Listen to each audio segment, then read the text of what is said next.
नमस्कार जी, मैं बिलावल खान जी। एमएलए जो होता है वो वोटों वाला नहीं चाहिए। हमें एमएलए वो चाहिए जो बुरे टाइम पर, जैसे बाढ़ आती है, जो खतरा होता है उस टाइम पर हमारे साथ खड़ा हो। ये बात तो बहुत आपने सच बोली है। देवी एमएलए साहब, अगर इस बात को अगर आप तक पहुंचती है तो मैं सीधी सी आपको टारगेट यही कहता हूं। देख, जनता का कहना है कि हमें विधायक वो चाहिए जो सुख के समय में नहीं, दुख के समय में हमारा साथ दे। यहाँ पर सिर्फ वोट मांगने तो सीमित नहीं रहना चाहिए। उनका पहला फर्ज बनता है कि अगर ग्रामीण के दौरे से आप एमएलए बने, विधायक बने, तो आपका फर्ज है कि दुख के समय में इनके साथ खड़े, चाहे इनको मुआवजा मिले या ना मिले वो बात अलग है, लेकिन इनके दुख के समय में इनके साथ खड़ा होना सबसे बड़ा एक महत्वपूर्ण बात है ये।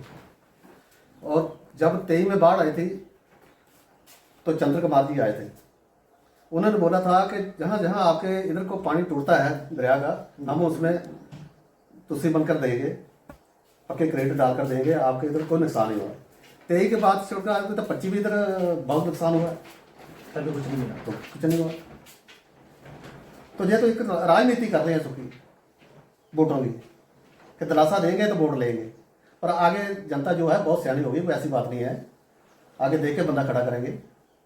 तो आगे चलकर आप किसको देखना चाहेंगे जो आपको अच्छा लगे यहाँ पर? ये तो हो सकता है जनता इधर ही किसी को चुन ले, क्योंकि जो भी एमएलए बना है उसने चाहे फतेहपुर का हो चाहे इंदौरा का हो, इस मांड एरिया को किसी ने नहीं देखा है। मैं सीधी इससे बात कर रहा हूँ। नहीं, मांड एरिया क्या समझ, जो मांड एरिया है क्या ये समझ कागजों में नहीं है तो कागजों में, लेकिन सरकार के, लेकिन विधायक जो है तो वो भी समझते इसको। वो नहीं समझते। अगर वो समझते होते तो आज बहुत कुछ होते होता, कोई ऐसी बात नहीं है। जो होता सब बह गया था, सामान सब कुछ बह गया था। तो सरकार की तरफ से हमें कोई भी मदद आज तक नहीं मिली।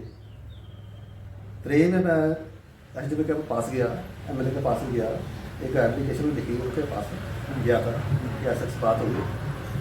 तो उन्होंने यही बोला था उस टाइम पर, एमएलए पे आके आपका मौका दिखा जाएगा, पर यही कोई नहीं पहुंचा। अभी तक आपके पास कोई नहीं पहुंचा? कोई नहीं पहुंचा। आपके पास पहुंचा? नहीं पहुंचा। और 24 में फिर बाढ़ आई, 25 में बाढ़ आई, तो 25 में फिर इनके पास गया, एसडीओ साहब के पास गया, कि जो 23 में मैंने एप्लीकेशन दी थी कि अगर हमारे पास जमीन जो नहीं है इधर, जैसे मिल्कियती जमीन में होगी वो पानी में खराब होगी, तो हमें 5-10 मरले जो जाए कनाल जगह हमें सूखे बंधे में मिल जाए, तो हमें मौज मारनी चाहिए, पर हमें जगह चाहिए। तो उस दिन इन्होंने ऐसा नारा लगाया कि आपको मिल जाएगा, आपको चिंता ना करो, आपका मकान मिला, मकान के पैसे मिलेंगे, कोई बात नहीं है। तो आज इधर कोई भी ऐसा सोच जो है, यही मेरी बात नहीं है कि मैं अपने वास्ते बोल रहा हूँ, जितने भी इधर के गांव के लोग हैं, इंदौरा से लेकर तो रियाड़ी तक, किसी को भी आजकल इतना मौजूद किसी को कुछ मिला ही नहीं है। नहीं, यहाँ के जो विधायक है वो तो कहते भी हमने सबको मुआवजा दिया है, और यहाँ के जो एसडीएम साहब भी वो भी कह रहे भी हमने बहुत सारे को हमने मुआवजा दिया। तो क्या ये बात सच है? बिल्कुल झूठा है। आपको मिला? झूठ है जी। तो जब बाढ़ आई थी तो आपकी क्या